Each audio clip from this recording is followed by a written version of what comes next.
Good evening and welcome to TL Physics, and today I'm going to do an example of SHM with a bungee jumper.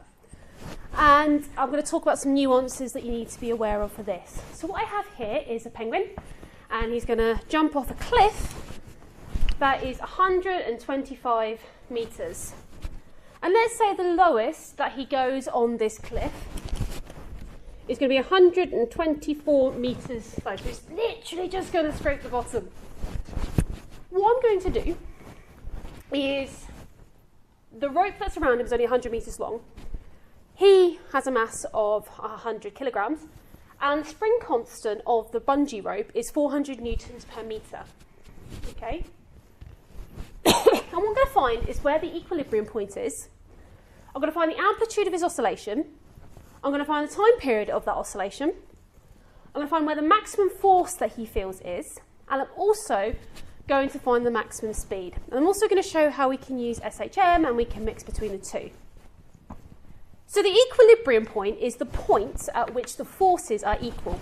So basically that mg equals the only other force that we would have here, which is the elastic force from the elastic in the rope, which can be categorised by Hooke's law of kx. And this point here actually gives us the extension, how much extension I have at the equilibrium point. So this is for 1. I've got 100 times by 9.81 equals 400 times by x. And so my x equals 2.45 metres.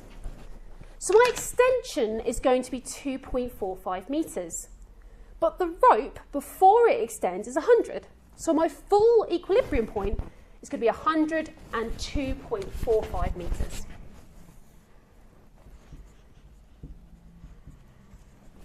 Okay, so that there is my equilibrium point, that's where it is. Which leads me to my amplitude of the oscillation. So remember that in springs or in pendulums, you oscillate around the equilibrium point. So 2 here is, if this here is my equilibrium point, then this is my amplitude here.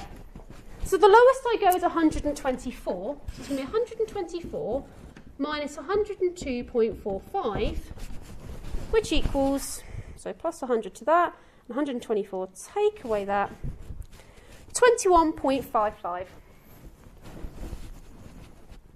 And that is going to be my amplitude of my oscillation. And I can use this in all sorts of formulae later on. Now question 3 is after my time period, and this is a mass spring system. So I'm going to be using the formula of T equals 2 pi root m over k. So let's put all the information I've got in here. I've got 2 pi square root of my mass, which is 100, over k, which is 400. So if 100 divided by 400 is 0.25. Square root is 0.5. 0.5 times 2 pi is going to be pi. But I can't write pi seconds, okay, because I do have a degree of accuracy in my own answer.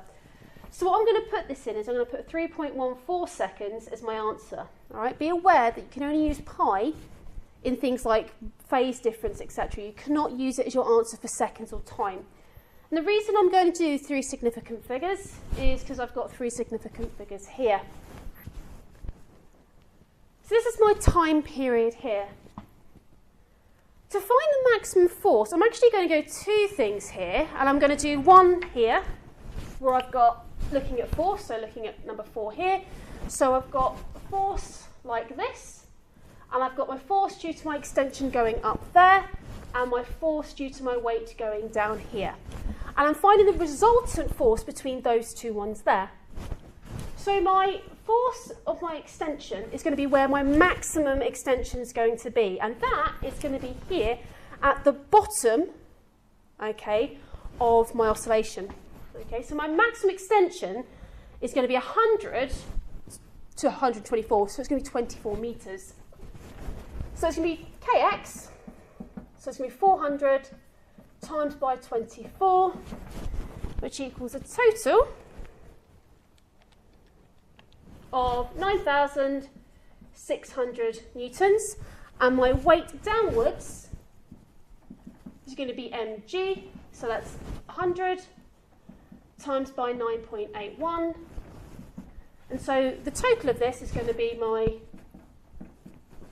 minus my weight, so 9,600, 8,619 newtons there. So that there is going to be my resultant force. Now, I'm actually going to show you how I could have done this a slightly different way.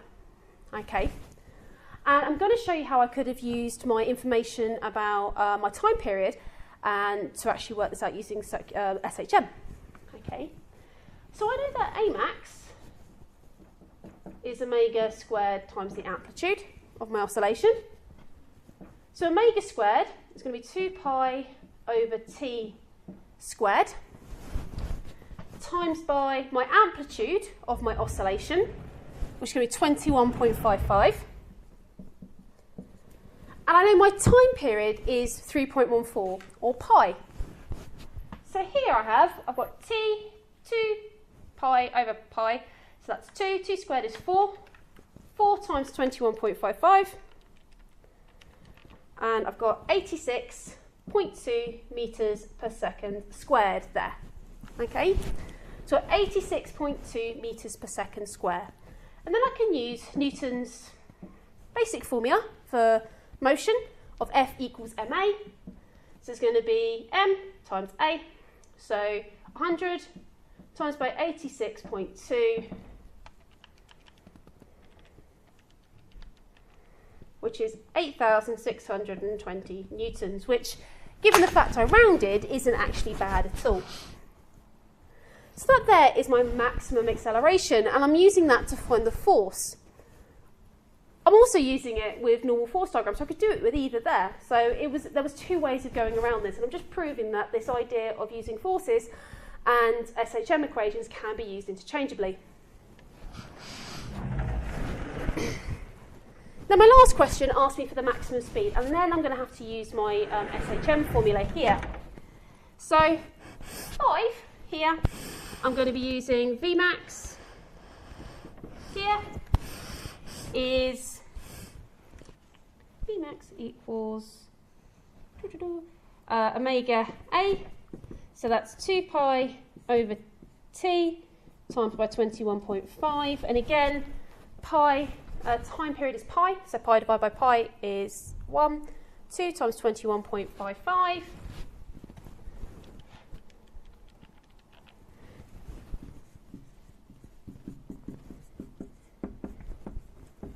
(43.1 metres per second there).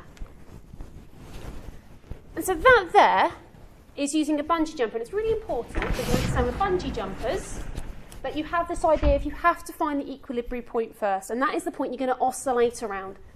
Okay? A lot of people get confused and say, oh, they're going to oscillate around the halfway point. No, no, no, no, no. They have to oscillate around the point where you have equilibrium. That is the point of SHM. And that, whoops, is an example of a bungee jumper and simple harmonic motion.